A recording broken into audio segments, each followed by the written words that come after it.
Anak ini sangat sedih mengingat kedua orang tuanya yang sudah tiada. Sekarang dia tuh hanya tinggal sendiri di rumah peninggalan kedua orang tuanya. Di pagi hari saat anak ini bersiap-siap untuk berangkat sekolah, tetapi tiba-tiba perutnya itu keroncongan. Dia mencoba membuka kulkas tapi ternyata isinya itu kosong. Dia pun tetap pergi ke sekolah dengan perutnya yang masih kosong. Tiba-tiba di perjalanan dia melihat makanan bekas yang ada di bak sampah. Dia pun langsung bergegas ke sana untuk mengambil makanan itu. Tapi ternyata makanan itu lengket seperti ada perekatnya. Anak ini pun menariknya dengan paksa dengan sekuat tenaganya hingga akhirnya dia sampai terjatuh. Karena saking laparnya dia pun langsung memakan semua makanan itu dengan sekali hap saja. Tapi ternyata makanan tersebut sudah tercemar limbah yang sangat berbahaya. Di sekolah ternyata anak ini adalah murid yang bandel yang ditakuti oleh murid-murid lainnya. Bahkan ketika melihatnya saja mereka berlarian untuk menjauhinya. Dan ketika anak ini lagi ngejahilin satu murid sampai membuat murid itu terjatuh, tiba-tiba aja anak ini mengalami sakit perut yang sangat luar biasa, lalu dia pun pergi ke toilet. Setelah pup, anak ini pun ngerasa lega, tetapi setelah ingin nge-flash pupnya itu, dia melihat benda aneh di dalam kloset yang membuatnya penasaran. Yang mana tiba-tiba benda aneh tersebut melompat ke wajahnya yang membuat anak ini berteriak minta tolong. Dia pun keluar dari toilet dengan benda aneh itu yang masih menempel di wajahnya yang membuatnya ditertawakan oleh murid-murid lainnya. Karena nggak lihat, dia tuh nggak sadar kalau dia itu sudah berlari sampai ke tengah jalan.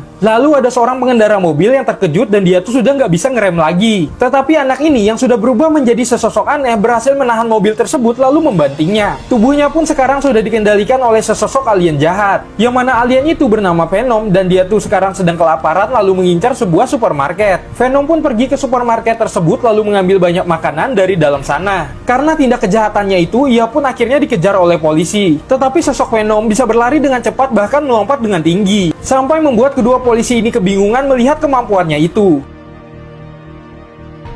Setelah mencuri makanan dari supermarket, Venom pun kembali ke rumahnya. Sekarang dia sudah tidak akan kelaparan lagi karena di kulkasnya itu sudah terisi banyak makanan. Tetapi tiba-tiba para polisi mengepung rumahnya itu lalu menggedor-gedor pintunya. Hal itu pun membuat anak ini menjadi sangat ketakutan. Bahkan dia juga sudah muak dengan isi kepalanya yang dikendalikan oleh si Venom. Setelah melihat foto kedua orang tuanya, akhirnya anak ini pun dapat mengendalikan alien jahat yang bernama Venom itu. Dia pun berubah kembali menjadi Venom lalu mengembalikan barang-barang yang telah ia curi. Setelah itu anak ini pun kembali ke rumahnya, tetapi dia ketakutan setelah mendapati dua polisi yang masih berada di sana. Anak ini pun kemudian menyerahkan diri dan tidak melakukan perlawanan. Tapi tiba-tiba rumah yang berada di dekat rumah anak itu mengalami kebakaran. Anak ini yang melihatnya pun dia tidak membiarkannya. Dia langsung pergi ke sana untuk menyelamatkan orang yang masih terjebak di dalam rumah itu. Meskipun api mulai membakar tubuhnya, tetapi dia tidak peduli dan terus saja masuk. Saat membuka pintu kamar, anak ini sudah melihat dua orang yang jatuh pingsan lalu dia pun menyelamatkannya. Tapi karena dihadang oleh kobaran api yang besar, anak ini pun tidak bisa keluar. Lalu si Venom memilih untuk melompat dari jendela dan setelah itu dia menyerahkan kedua korban itu kepada petugas emergensi. Dan setelah itu si Venom pun kembali menyerahkan dirinya kepada polisi. Namun saat salah satu polisi ini ingin memborgolnya, atasannya itu menyuruhnya untuk tidak melakukannya. Hal itu sebagai balasan atas tindakan pahlawannya. Keesokan harinya saat kota ini berjalan dengan damai, kedua polisi ini kembali berpatroli. Saat mereka berdua sedang asik menyantap makan siangnya, tiba-tiba ada satu mobil yang melaju dengan sangat kencang. Karena mobil ini telah melanggar aturan, para polisi pun mengejarnya. Saat pengemudi mobil ini sudah pede sekali karena tidak mungkin kedua polisi itu dapat mengejarnya, tiba-tiba aja mobilnya itu menabrak sesuatu di tengah jalan sampai membuatnya berhenti. Yang mana ternyata itu ulahnya si Venom yang menghentikan mobilnya, yang mana sekarang si Venom telah menjadi pelindung kota ini.